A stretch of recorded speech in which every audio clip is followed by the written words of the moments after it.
Okay, there were no models injured in this video. Here we are taking a look at the inside of our junction box. Got some pretty bright LEDs in there. And here's a look at the motor that drives the flailing tubes, or the gear train I should say.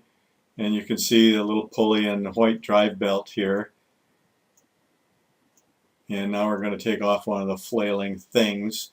And you can see how crazily simple this is. It's just a crooked little bar that rotates that makes those things flail around.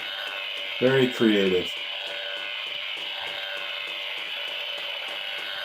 And then we got the LED strings going down through the plastic tubes.